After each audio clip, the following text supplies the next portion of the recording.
Today is the final day of the Singapore Trading Festival 2022. We still have an exciting lineup of speakers and topics, as well as exclusive content that's made available by our sponsors and broker community that you wouldn't want to miss out. Do check them out in the exhibition hall.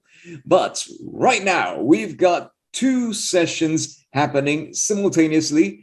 So over in conference room 2, we will have Alvin Lee from UBS and Con Hao from Waypedia talking technical trading specifically for the China and the Hong Kong markets. So if you're keen on that, do switch over to conference room 2 right now. But here in conference room 1, we will be discussing the big macroeconomic theme for this year, rising interest rates.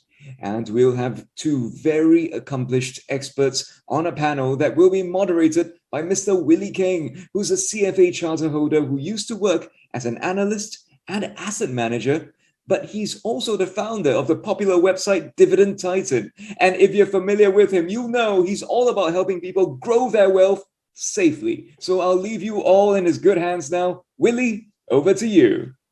Thank you so much, Edward. Hey everyone, a very good morning to everyone. So today's session, I think it's on everyone's mind, rising interest rates. I think this has always been in the headlines since the beginning of the year. And every investor, right, if you have just started investing or you've been investing for a while now, the main concern is, how will this rising interest rates affect our portfolio, on the stock market? But more importantly, for today's session, I would like to just dig out a little bit more and a little bit deeper into detail on some of the other questions which are just as important, like why interest rates is such an important factor to understand as an investor. How do I make sense of all of this, all the news out there about interest rates? And is there anything we can do differently this time with rising interest rates? So I have with me this morning in this webinar, two very different industry experts in their own respective field to share their insights and their thoughts about the rising interest rates environment. So I have David Mock from IPP Financial Advisor. He is also an SGX Academy Trainer. So David Mock has vast experience in both the buy side, sell side, and the distribution business in fund management. He currently heads the investment and research of IPP Financial Advisor. I also have with me this morning Mr. Chua Min, and he is also an SGX Academy Trainer. He specializes in the property field, so he has professional experiences in the real estate sector. And right now, he not only publishes his own book, he has an investment training program. So years ago, when I was just a student, I actually knew about Emin and his training programs. So we have here today two very renowned speakers. And I'd like to just kick off the ball rolling with Emin to share his presentation on rising interest rates. So Emin, please take it away. Thank you so much, Willie. So good morning, everyone. I'll just go straight to the point and bring up my slides. Okay. Willie, can I just confirm that you are seeing my slides? Yes, it's very clear. Okay, thank you so much. So I shall just fire away. So good morning, everyone. I just want to give a very theoretical overview of the relationship between interest rate, inflation, and economic performance. And I think with this background, it's a lot easier to understand the whole context of increasing interest rate. Why is it so important? Why is everyone is looking at it? So now, one of the very good way to understand the whole causal relationship between interest rate and economic performance is actually this model. So let's say, for example, for whatever reasons, there can be a few reasons, like let's say export increases or whatever, there is increase in demand for goods and services. And of course, the demand will actually cause the company to produce more. And of course, if the company to produce more, they need to demand for more labor. And of course, when more demand for labor, the people get employed. And now here is the thing. This is the interesting thing about an economic system. So when more people get employed, what happened? Now imagine this. Let's say, for example, you're earning $1,000. Tomorrow, you're earning $10,000. I'm quite sure your expenses will go up as well. So you will also demand for more things. And then, you actually go into a spiral. So that is actually how economy works. There is a spiral effect. Okay. There is a spiral effect in the economy. And for those who actually have went through Economics 101, you may actually heard of this term before called money velocity. So this is a measure of how good or bad economy is. So basically, money velocity is talking about how fast the money move within this spiral.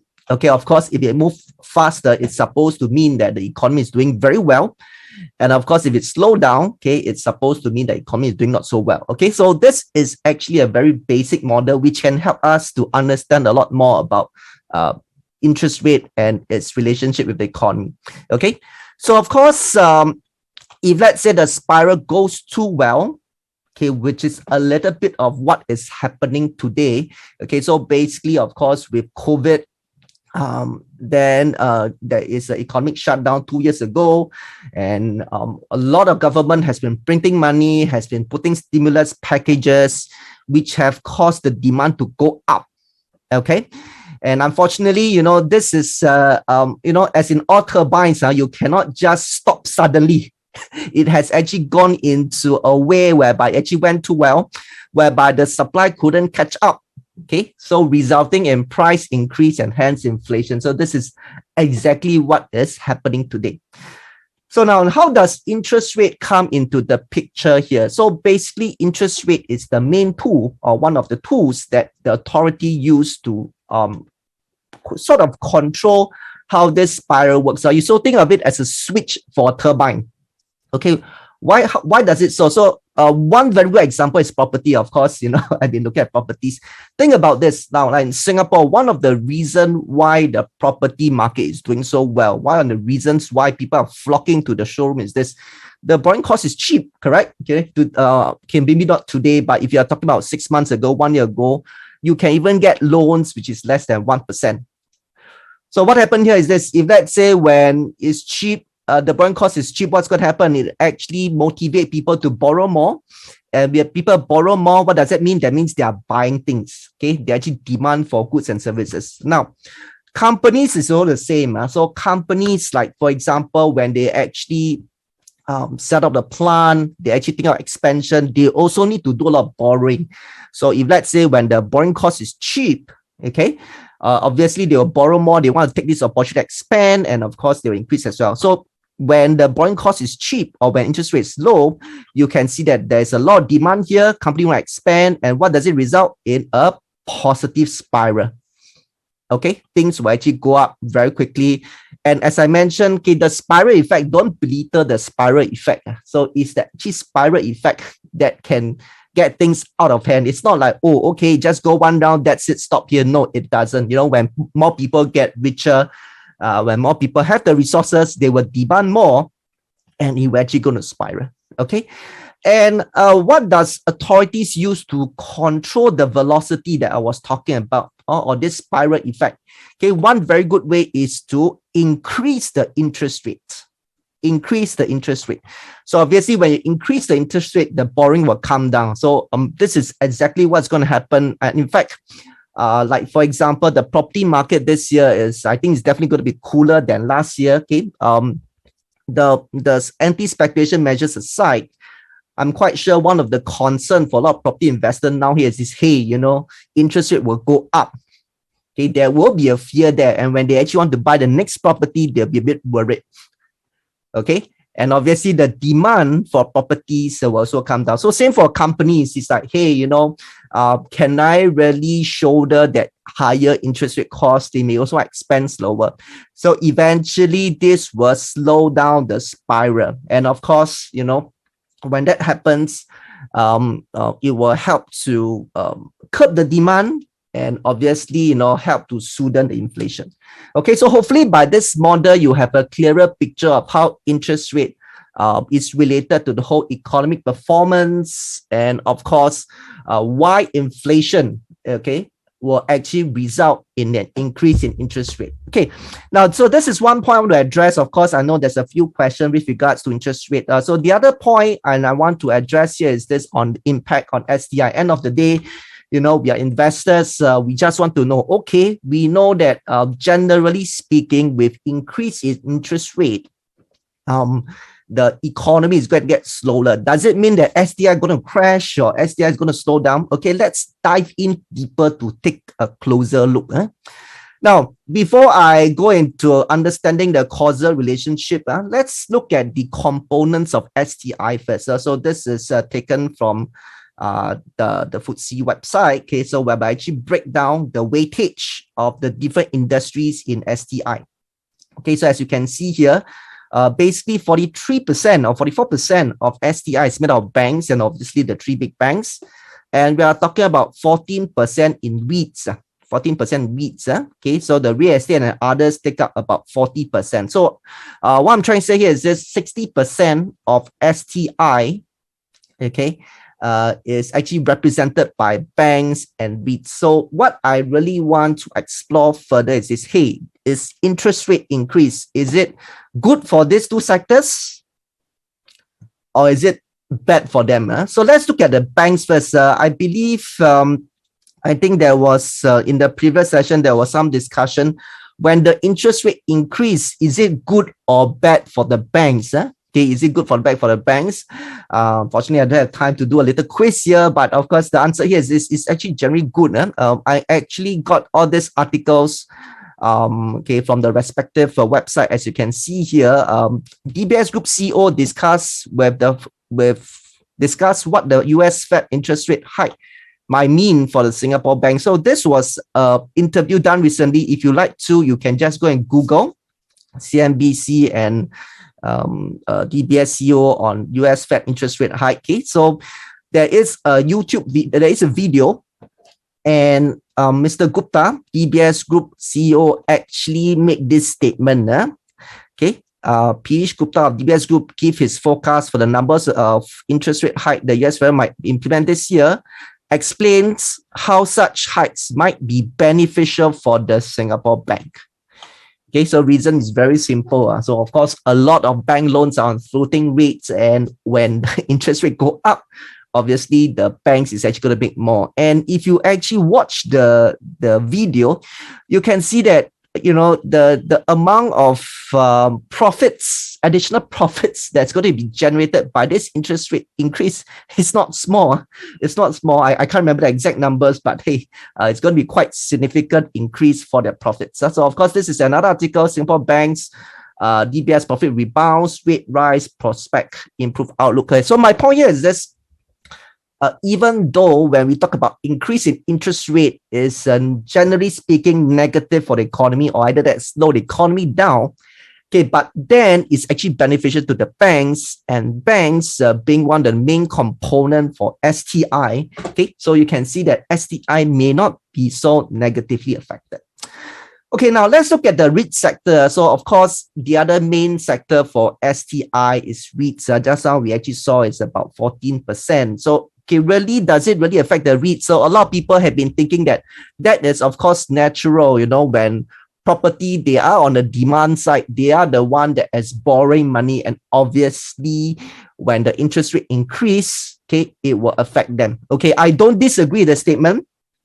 But again, I would like you all to focus on a finer detail. So again, let's look at this article. So fixed interest debt fortifies S-REIT against you from the rising interest rate. So basically, a lot of REITs, they already fixed their interest debt. Okay, a lot of debt are actually on fixed interest rate. Okay, so in this case, what happened here is this: when there is an increase in interest rate, okay, the immediate impact on their bottom line is in fact not significantly affected. So of course, it's not 100%. If I could remember the number correctly, it's about 70 to 80% of all the debts are actually on fixed interest rates. But of course, having said that, their loan period is usually shorter, about 5 years, 7 years. Obviously, when they renew the loan, they will have to actually renew on the interest rate at that point in time, which will go up. Okay, so that is definite. Okay, so I'm not saying that increase in interest rate don't impact at REITs at all. Okay, it does. Okay, what I'm saying here is this: the impact on the REITs is actually not immediate, because why? It's already fixed. So in that sense, a lot of people say that, oh, interest rate go up, the REITs are going to suffer, the REITs bottom line has gone down. Okay, sure, but not immediate. In fact, we are still expecting the performance of REIT to do very well despite this interest rate increase environment. Okay, and it will really hit them only when they actually need to renew, okay, their loan. So in that sense, we are talking about two big sectors. For one, the bank's interest rate go up is actually a plus point to them. So for two, for the REIT sector, the impact of interest rate increase is actually not going to be significant, at least for the short-term period. So my point here is this, two main points I want to actually share here, which of course, hopefully we can discuss further in some of your questions. Yes, indeed, okay, from a economic theoretical perspective, if you actually understand economics, how it works, increase in interest rate will indeed slow down economic activities. Okay, so generally speaking, that is bad for the stock market. So we always believe that stock market is correlated to the economic performance. Economic activity slow down, you do expect, okay, the stock market to either be stagnant or either that also to correct downwards. Okay, but my point here is this: STI. Okay, of course, STI. Yes, when economy slow down, yes, STI may be adversely affected. Okay, but the point I want to say is this: the initial impact is actually quite psychological. Okay, people think that, oh, economy slow down, okay, Singapore economy slow down, okay, think better, better short STI or either that, okay, STI may be affected. Also, I do believe that the initial implementation of rate high, STI may be affected. But after a while, I'm quite sure investors realize that, interest rate, the banks are making more money, the REITs are not affected.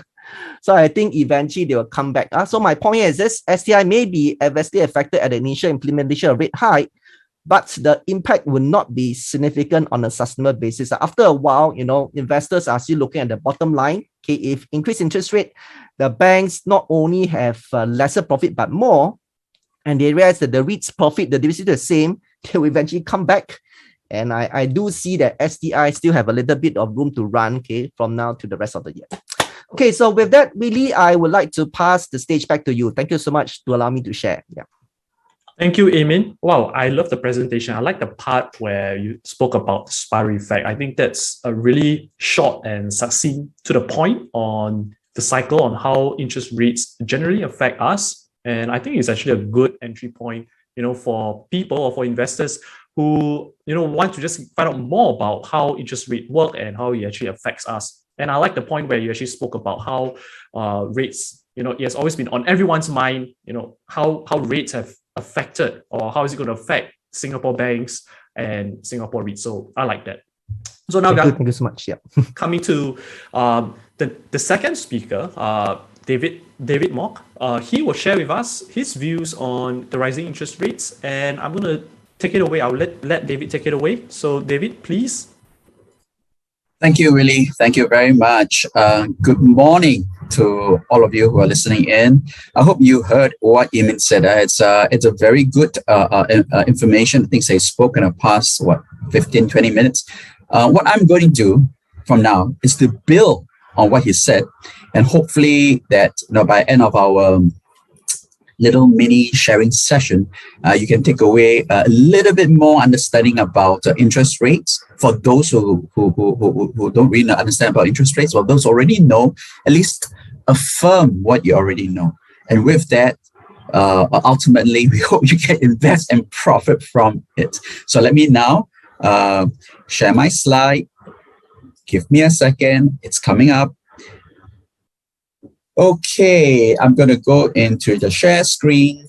You should see the full screen now. If you don't, please shout out. But I'm going to go. Now, I'm going to go very fast because roughly about 20 slides. I hope to get it done in the 15, 20 minutes to allow time for Q&A. And guess what, guys? I love Q&A because, as much as we share, those listening out there, I know you have diverse interests, many questions, and in our sharing, we may not address all of it. So if you have burning questions, if something you want to clear up in your mind, please, go to the Slido or whatever the question input panel that you have there. Please key them in so that at least Eamon and I can do our best to answer your questions, and you go away, having your questions answered and clarified. So very quickly, I'm going to cover two things, which is the rise of the U.S. interest rates and man in the street, which is us, man and on Singapore street. And then how do we live in a world of rising interest rates? Very quickly, when we talk about interest rate, we want to know how does the interest rate move? What is the interest rate, or what's the interest rate that's of concern to us? Singapore, right? Yes, Singapore rates is a concern to us. Then what on earth has it got to do with the US rate? This is where I'm going to show you this chart. It is a lovely chart which captures SORA. SORA, some of you may know, it's called Singapore Overnight Rate Average. It basically takes over the SOR, before we've arrived at a new reference point of our interest rates. Correspondingly, you have the US. The US version is SOFR, which is a secure overnight finance rate.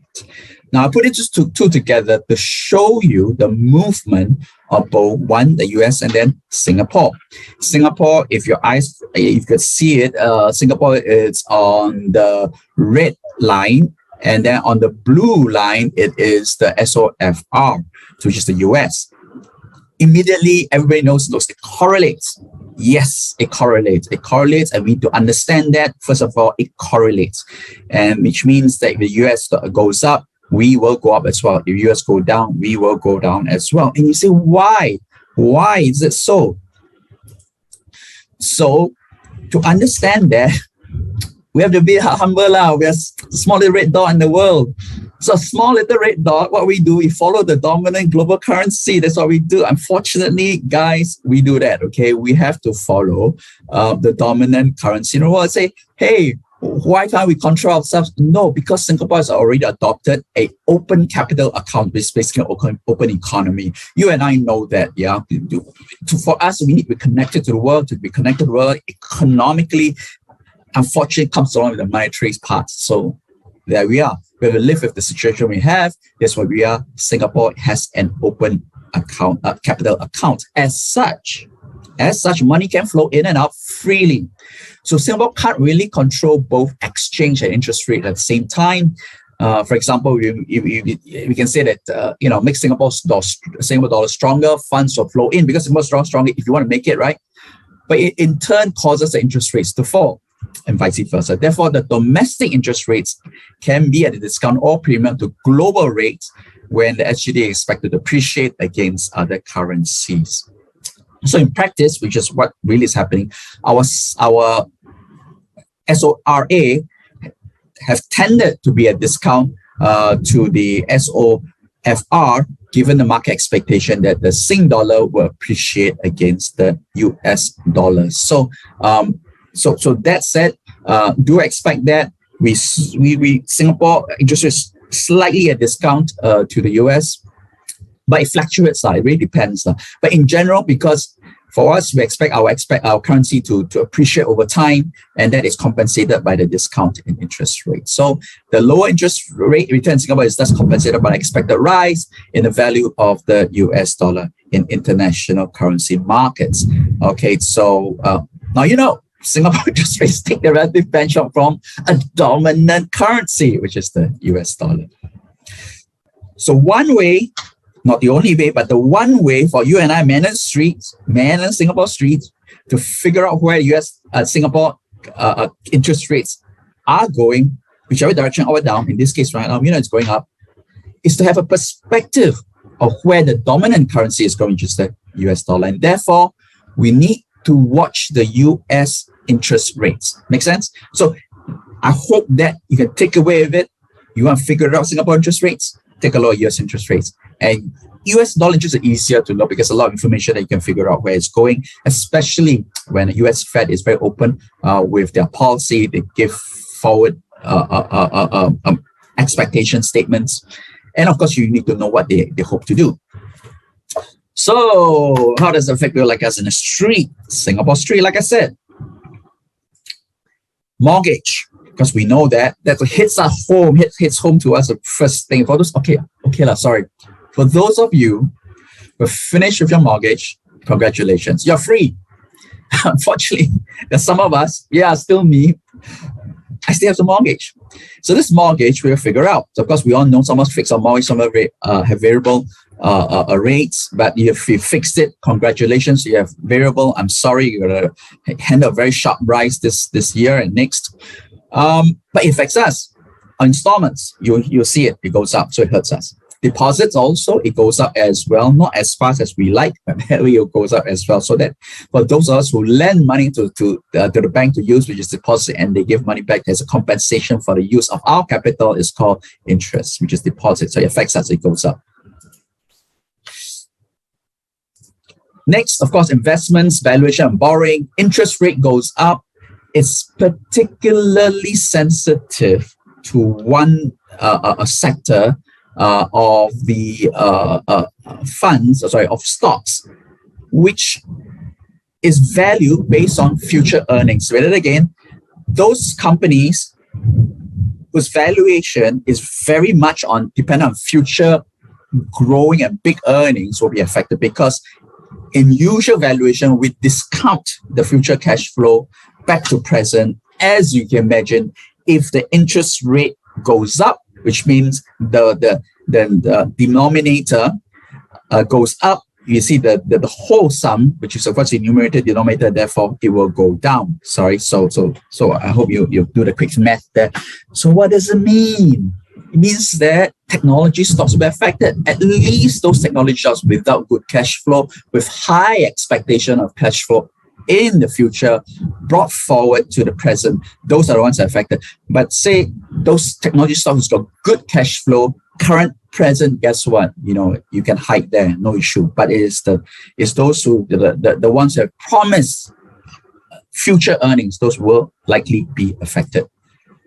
Of course, last but not least, the economy, which we'll touch on it, that the interest rate will affect, which Emin spoke about it, but I'll just build a little bit on that.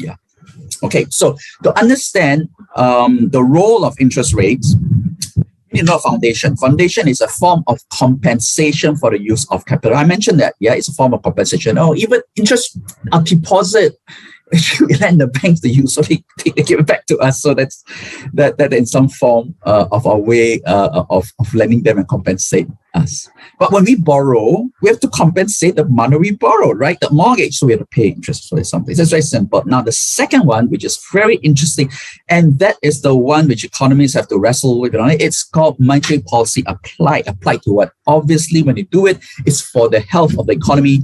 And it is part of this inflation, interest rate, and foreign exchange complexity. To some of them, it's called the trinity of impossible. So in other words, these three things goes on. It's very difficult for them to manage. It's impossible. They call it, but they're trying. They're trying their best. But at the end of the day, whatever they're doing is to be applied to the health of the economy. So we need to have that little understanding. I tell you. Emin touched on some of the relationship between interest rates, inflation, not foreign exchange, but they're all connected. So I hope to do for now just to connect at least two portions, not quite the foreign exchange, but the two portions, and hopefully with that, it's a simplistic understanding. I'm saying it's guys, I got 15 to 20 minutes. It's not easy to unpack it. The economic professors will do it very well. An economist specialist is going to do it very well, but it take a long time. So what I'm trying to do is I'm just trying to sensitize it and a little bite size that we can take it, not only take it, but take it to use it to invest. Yeah.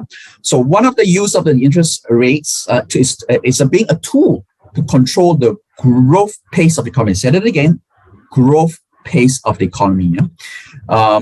One barometer of economic activity used by central bankers is the inflation. So look at inflation rate as one measure of the health of the economy. Now, a little bit of inflation. As you can imagine, to cool an overheating economy, raising rates will dampen demand for business loans and cause businesses to think twice before aggressive capital expenditure expansion. Like Emin touched on it, I'm just expanding on it. Likewise, for retail consumers, it causes someone to think twice before borrowing on housing, Emin said that, and others like cars. Now, listen to this. Rise in interest rate is not necessarily a bad thing. Say that again. It's not necessarily a bad thing. It suggests in the very first place that the economy is working. It's going very well. But maybe it's too well. It's overheating. That's why central bankers use interest rates to dampen a growing and could well be a overheating economy. While they won't use overheating, they will make sure that it's within a certain range that they are comfortable with. And that is why they use interest rates to hold back a growing economy. So in rising interest rates, remember, it's not necessarily a bad thing. It is happening because things are going better than expected. All right. So you ask me sometimes rising interest rate to me is good because in general, the economy is doing well. When the economy is not doing well, what happens? Interest rates go down. All right. So you can have that in mind. Yes, it's a good and necessary thing in my view. But you need to watch it and see how else we invest based on it. What I want to show you is a website of FOM, the federal, the Fed in US, the Federal Reserve, the FOMC, they call them. Now, I need you to understand a little bit because the more you understand it, the better. When you understand it, then hey, man, it frees you from figure out what stocks to buy, which sector to buy, and whether you even want to buy stocks. Now, blowing this up, this is the goal of the monetary policy of the Fed. I don't have a lot of time. I'm going to go through very fast, okay? So sit tight, put on a seatbelt. I'm going to go very fast here. Okay, the Fed mandates that the Federal Reserve conducts monetary policy so as to promote what? Effective goals of maximum employment, stable prices, and moderate long-term interest rates. Right at the bottom, the underline, the reason is that an economy in which people who want to work either have a job or likely to find one fairly quickly, in which the price level, meaning a broad measure of price of goods and so on and so forth, is stable to create a condition necessary for interest rate to settle at moderate levels. In other words, the Fed, the central bankers, uses monetary policy to ensure a stable economic growth. Okay, you better have in mind, they use it only to do that. So each year, the FOMC explains a public statement on how it interprets the monetary goals and all. Okay, guys, listen, second sentence on you get this and get this in your head. FOMC judges that low stable inflation is at the rate of 2% a year. 2% a year. Okay, as measured by annual change. So what does that mean? What does it say? It says that there is an intentional increase in our average prices, 2% a year. Not precise, guys. It's never precise. No, nothing is so. Not, sometimes we think, oh, must be 2. No, roughly 2%. Once we understand that is a requirement of a gradually functioning economy, guess what? Inflation is here to stay. Say that again, inflation is here to stay. Make no mistake, $1 today is not valued at $1 10 years down the road. 2%, simple arithmetic. No, don't go, I won't go to geometrical and all stuff. Simple arithmetic. 2%, 10 years, what does it make you? 2%, 10 years, what does it make you? 20%. 20%. So actually today's $1, you require $1.20 10 years down the road. It's not a guesswork, guys. It is going there. It's a train designed. Our economy is designed to head there. So when you walk out of this seminar, and we can forget about anything. Just know that inflation is with us. We have to deal with it, whether you like it or not. Okay, so know that this is our policy. US policy, and therefore will affect the world. In fact, Europe also have the same policy, 2%. Japan is 2%. So please, if someone, your friends, will complain about inflation, tell them that, hey, it's reality. It's going to come. And the smarter ones will figure out how to get over it and take advantage of it. And you are the smart one, because today you came here and listened, you bother to spend 1 hour listening to rising interest rates. Guess what? This is your benefit, and go away and profit from it. Okay, so what does it mean? Singapore also not excluded for inflation. Let me explain. This hits home, man, guys, my stomach. This, my friend, I'm not paid. I just tell you, this is my best char kway teow, okay, in Singapore. Okay, but personal taste, some of you prefer Bedok, some of you prefer, but this is my favorite. Okay, this is Hong Lim Market. It's called Ultramark. Now, the sharp-eye ones out there will know that it's $2, but the date was 2007. That's my first photograph. Actually, I saw it when it was $1.80. But I got no evidence. I like evidence, so I show you photograph evidence. $2, guys, not Photoshop. This is $2, 2007. Next movement up, because I go at least once a month I try. Right? But if I see price go up, I take a photograph. Guess what? 2014, $3. 2018, 4 years later, $4. So 2 weeks ago, I went to eat. And I took off $4. And the guy gently told me, sir, not $4 anymore. $4.50. I smiled. Why? Because I teach inflation. $4.50, guys, 2 weeks ago. Sorry, if you haven't been there, you go there now, take out $4 and plus 50 cents. Thank you very much. That is 2002. That was two weeks ago. And guys, inflation is gonna hit us. Look, it's huge. It's already here, and it's an ongoing train. We gotta get on it. We move with it. Okay, so how do you invest in face of inflation? Very quickly, invest in asset hedging instruments. Okay, sorry, invest in inflation hedging instruments. Sorry, this mistake there, I apologize.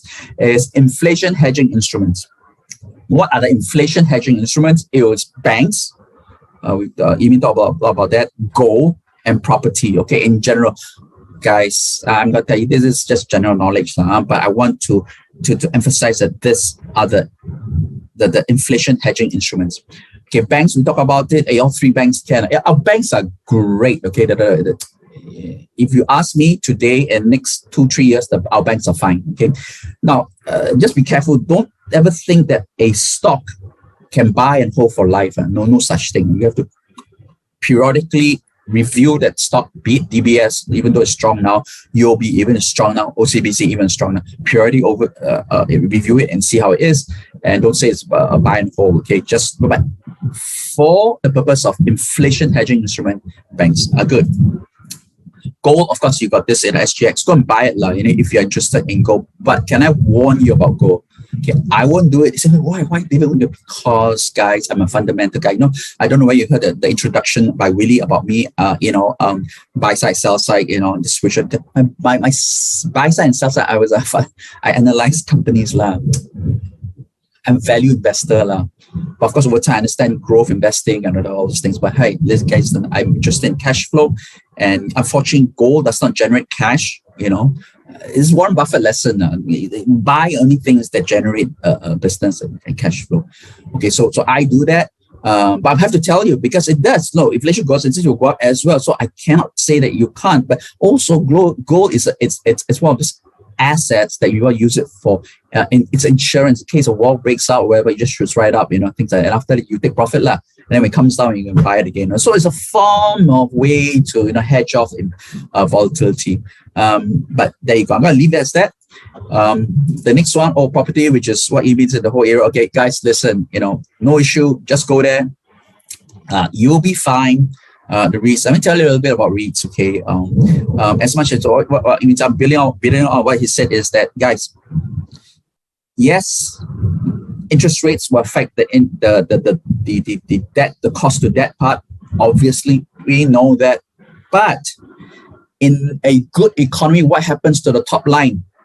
Oh yeah, don't forget. See, you can figure out cost is about, what the cost helps you, but the top line increases as well. Rents increase. Why do rents increase? Inflation is one thing. Let's target the inflation, and then the economy is doing well. And why interest rates go up? Because the economy is doing well. So net, the top line goes up as well as, of course, the cost goes up. But so it is not necessarily the top line remains the same. In a good economy, in a rising, of course, good economy, and with inflation, guess what? The top line will grow as well. So I know some of you are affected. Yes, in near term, there will be an impact to the REITs for sure, rising interest rate. But the longer term, it should go up. So no, I know some of you are a bit worried. Those are in REITs. Guess what? If you have a time horizon of 3 to 5 years, you're fine. Okay, so summarize. I know I went through very fast. I apologize. Please again, get your hands very quickly, go and key your questions. Is that rise in interest rates and the ministry, which is that interest rate in the US affects us, right? Why? Because we are smaller rate dollar. Unfortunate. We have to live with rising interest rates. Why? Because it's not that inflation is not only natural, but it's intentional. Central bankers wants to go because it's correct. There's long explanation why the 2% target is good for us. It grows daily. It's a long story. It's about 1 hour talk, but understand it's essential. And finally, be smart as you are listening to this for 1 hour, and then you're going to invest in it. Invest in inflation hedging instruments. Thank you very much. This is a time where I stop sharing, return time to Willie. Willie, back to you.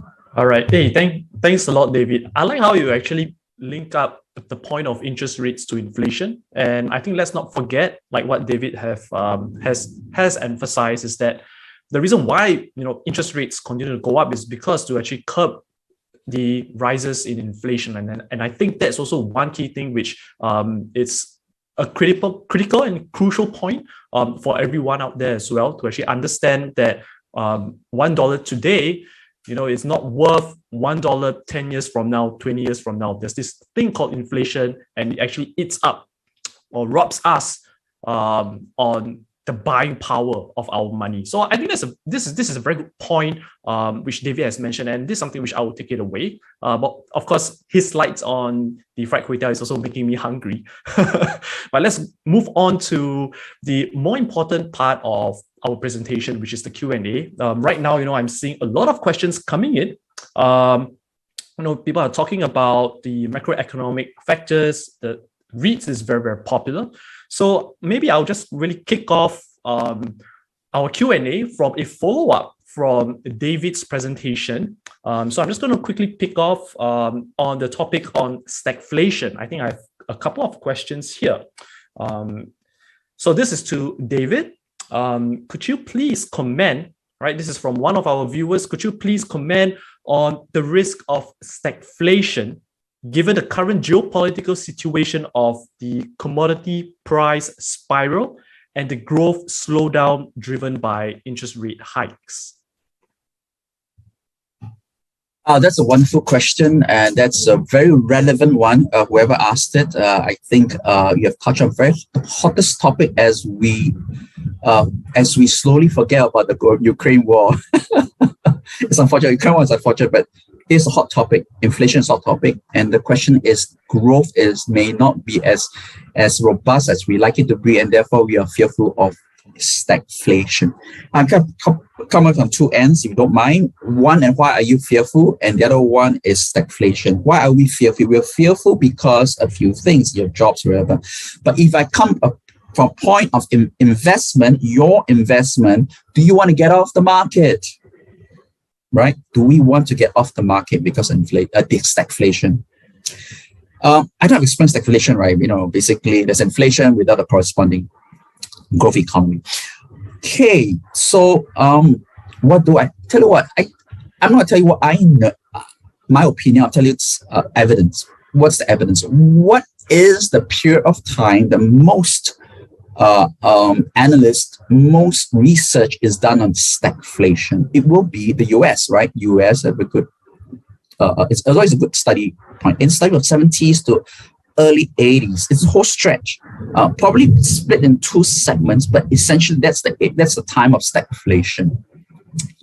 And if you use that as a evidence to support your understanding and response of the economy and the stock market to stagflation, you observe two things. One, of course, rising inflation. You know that, rising inflation. So we have to figure that out. Economy may not be good, so you got to protect your own job or whatever, you know. But have you seen the stock market? Interesting. Have you seen the stock market, how it performed? So if you can Google right now, like quickly, for those who are, you have two screens, right? But I don't have two screens, but you can do it, right? Okay, so you notice that the early 70s, beginning of stagflation, it corresponded with a recession, and the market came off a bit. But by the end or early 80s, which is again a period of stagflation, the market is higher than where it started. Said it again. Market is higher than where it started. You guys say, what's going on? Economy's not doing well, what? There's stagflation, what? So that's why it makes total sense to get ourselves hedged to inflation hedging instrument. In this case, will be one of which with stocks. So, what are you fearful for, right? And so remember I preface it. What are you fearful of? If you feel a job, I'm sorry, we can figure it out. But if you want to talk about today, which investment, I say that you hold it with more confidence, buying the stocks with slightly more confidence than a person not knowing the impact of stagflation on the stock market, because the inflation element will seep into the stocks, and therefore you notice it will go up. Okay, but again, stocks are inflation. A quick breakdown on understanding about why it goes up. Because if you imagine if inflation goes up, how much would my char kway teow cost? How much would that the hawker that earn from me from the same plate? $4, $4.50. So immediately his top line goes up by 50 cents. In this case, about what? Okay, 50 cents over, $4. So there is increase in his pay, if you could put it that way. And then if it flows down, earnings goes up. It goes up, earnings goes up, means your stock goes up. Yep. So I hope that explains it. Sorry I took so long. Really, back to you. Yeah, I think coming back onto the point on stocks, David, I think there are a lot of questions coming from on REITs, and I like just to bridge that topic from your answers there, talking about the stock market, how it has rallied despite stagflation. So I have a question to Emin, and this question is talking about the Singapore REITs. So this is also a very common question, and it goes, which Singapore REIT counter do you think will bring the most opportunities to investors? Thank you. Okay, thank you so much. I always get this question to sort of give recommendations, but sorry, I don't think we're allowed to talk about specific recommendations. So I'll talk in terms of sectors. So of course, number one now, the very popular ones is data center. I think needless to say, there is still a lot of demand for data center REITs. So I do see them performing. I do see more of the REITs acquiring data center assets. I'm not too sure. I think a lot of people actually didn't know about it. Like, for example, Mapletree Industrial Trust, Sanders, they are slowly going into data centers. That is something to watch out for. But over the short term, probably up to another 3 months, I think you probably see the Singapore REITs in office and retail space, they probably still have some upside given the fact of our recent opening up of the economy. And we do expect tourists to come back in very soon. In fact, I was just doing some research on VTL. I was surprised that it's actually now quite easy to come into Singapore already. So you do see them coming. So I suppose this will bring some positive vibes. If you ask me, these are the few sectors: the office, the retails for Singapore. And for the longer term, I think data center is something to watch out for. Yeah. Okay. This is coming back onto REITs, right? And I would like to just stay on Emin.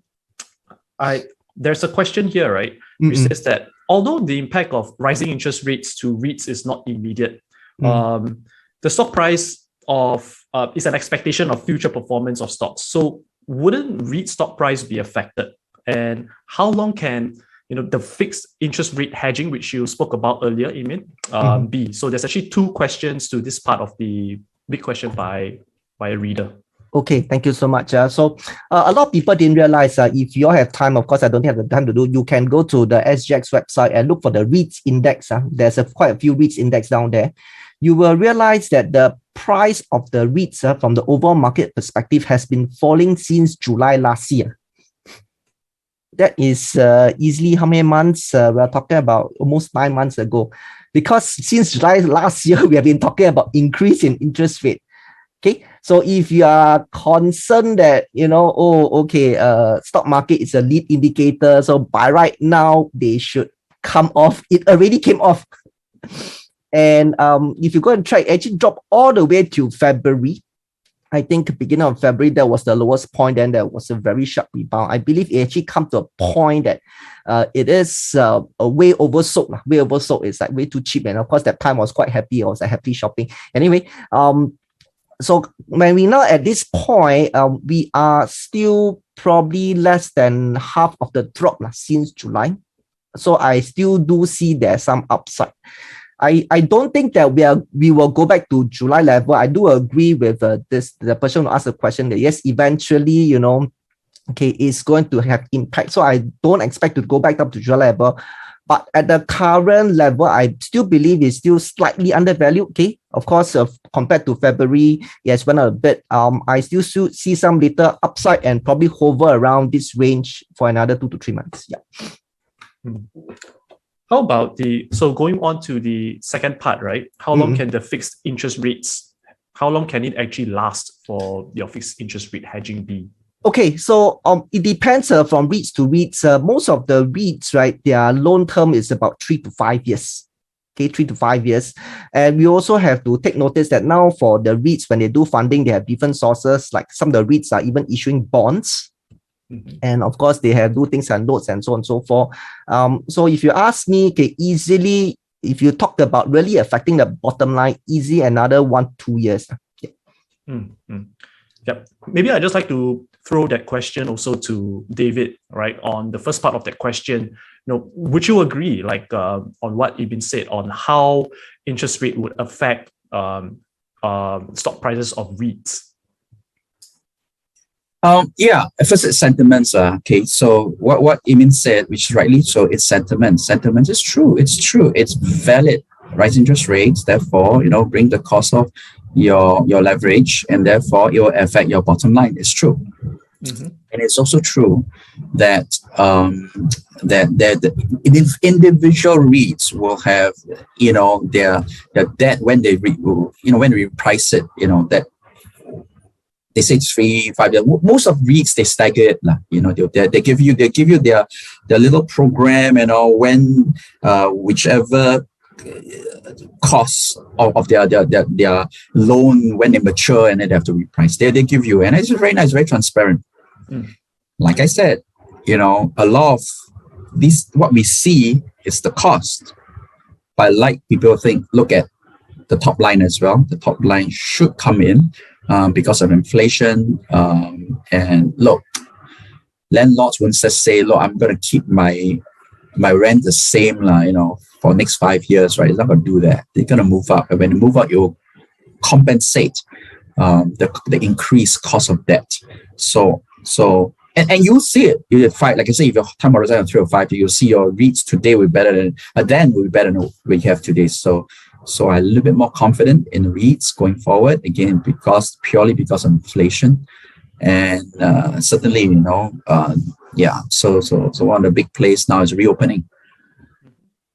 I think it's a good point over there, where I think a lot of people tend to overlook, where while rising interest rates would actually increase the cost of debt, but at the same time, it's also a sign of a growing economy, and that also means that rental rates will also go up. So, which is good for REITs, the top line of REITs, which is what David has mentioned in his presentation earlier. So, I have a question for both of you, Emin and David. So, this is a question which a lot of us have always been asking ourselves and experts out there. what are your views for a potential recession with the combination of rising interest rates, the Ukraine war right now, and COVID, right? Would anyone wants to take the hit first? Okay, maybe I just start first. If you ask me, at least for the next 2 to 3 years, I think the risk is very low. So let's talk about COVID. Of course, hopefully, fingers crossed, we are probably at the tail end. Things seems to be open up. Okay, maybe COVID is here to stay, but psychologically we have changed. So what, as long as we don't die, or as long as, in fact, put it very bluntly, we don't have a lot of people dying, it's okay. Life goes on. Okay, so it's not so much about whether COVID, is it getting better or what, but from a human perspective, we have changed, the mindset has changed. So it's just going to get better. So that's what I say. So in terms of the geopolitical risk of Ukraine, in fact, if you think about it, it seems like, I hope I didn't put it too bluntly, our part of the world sort of is now the safer place, relatively speaking. So in fact, I have friends who actually want to go to Europe. So one of the questions they think of is, hey, does the plane fly through the Ukraine airspace? Hey, don't forget that's where, the MH was actually being shot down and things like that. So, and of course, if you compare it now, Europe is, of course, to a certain extent, more involved in this Ukraine war and so on and so on. China, okay, Northern Asia, China is also being dragged in. And if you think about it, like, for example, Hong Kong, don't forget, pre-COVID, they have, some issues there as well. And seriously, if let's say if you are MNC, you want to put an office, in fact, you want to put a HQ, you look at the map, where is the best place to do it right now? Or if you want to put a factory or whatever, or even as someone who, let's say you are a global traveler, you don't mind working anywhere, where is the best place or safest place to work? Maybe not for you, but for your kids. You don't see a lot of places left. So I really doubt that, Singapore will have a recession over at least the next 2 to 3 years. And I think I do, in fact, see a lot of growth. In fact, now, at least from the property perspective, we see that the prices are going to go up. In fact, quite significant this year. You are slowly seeing a lot of expats coming into Singapore, and for those who are into luxury properties, maybe it's time to actually take a look. Yes. Yep, David, pass to you. Okay, thank you, Eamon. Can I split it in 2 parts? Is that all right? 2 parts of the session. Why is that? So why am I saying that? First of all, the first part one, of course, what Eamon said, which is our local Singapore, whether we get into recession. Second one is very important, which is the US, whether we get into recession. And why I talk about US? Because whenever US sneezes, we all rest will catch a cold. Whether we like it or not, we'll be affected. So 2 parts. And we need to understand 2 parts. Because to understand 2 parts, then you can figure out where you put investment and therefore what you want to hold, what you not want to hold. Singapore, whether we like it or not, we are connected more in Asia than US. Okay, so economically, not stock market, as far as stock market, economically we're more of it. So Singapore, like Eamon said, we have managed to paint ourselves a very interesting spot where we are more like a neutral place for people to invest. So one of the trick, recession is demand supply, right? I think your GDP components, right? One of them is investment, right? So if ever our foreign investment comes in, then we will generate economy within Singapore on top of domestic demand and on top of our export-oriented numbers. So that part. So Singapore, yes, I agree with Eamon that we are likely to be benign. I'm not saying who affected benign domestically in the near term. Now, US is interesting. US is very strong now in the economy, but one of looking forward indicator for recession, it's what you call inverted yield curve. He hasn't inverted yield yet, US, but yesterday or 2 days ago, today Sunday, Friday, the US, at least the significant part of it, not the one that's held pegged down by the Fed, the signal for 2 years to 10 years, inverted. Said it again, bond yield curve at that part, the second part is inverted. So what does it say? It gives us caution. It gives caution in the US. There's a chance, not real, there's a chance that the inflation can flare up. And usually, historically, when the inverted yield curves happen, it's 3 to 2 years. 9 months to 2 years. 9 months to 2 years, will be strain on the US economy. I don't know, again, it's forward-looking, right? Today it's just too robust, but we can't really see forward-looking. So I'd rather say that I'd be more cautious towards next year onwards on the US side. So guess what? Come back again. Singapore Trading Festival. We'll talk about it next year and we'll have to relook at it again. Okay. Meantime, I suspect that we are okay. Both sides, local and the US, at least in the answer. But be careful, guys. Inflation is flaring up. Inflation flaring over. So how the Fed control the inflation today as we speak, as it unravels itself, is so important.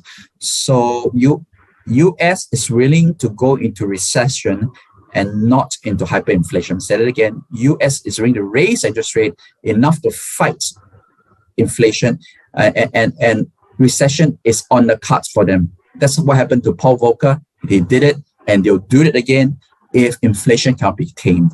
So I leave it with you with a little bit of cautious optimism. Back to you, Willie. All right. Thanks a lot, David. I think we're running out of time, but I would just like to leave one last question, for the both of you. Just a very short one.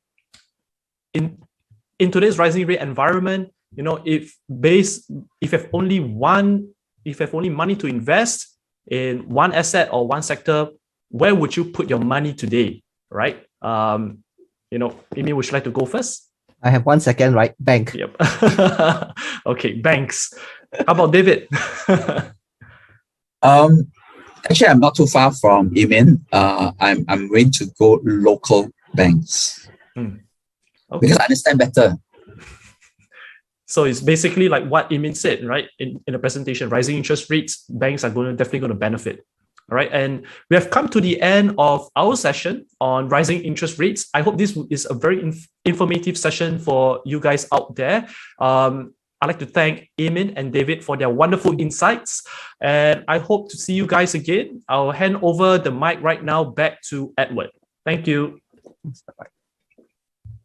Thank you so much, Willie. And thank you also to David and Emin. I've been listening to David and Emin for years now, folks, and I just want to say, this is just a personal thing. They've made me a lot of money and saved me a lot of pain from doing things that would be very unwise with my finances. So I hope all of you found that very useful, but there is more to come, because this afternoon we'll be talking about identifying your trading profile. We'll be talking about crude oil and Singapore. That's a big topic. And also hospitality, S-REITs, and finally, portfolio building through technical analysis. Quite a lot of things coming up, but time for a quick lunch break now. We'll see you again at 12:30 p.m.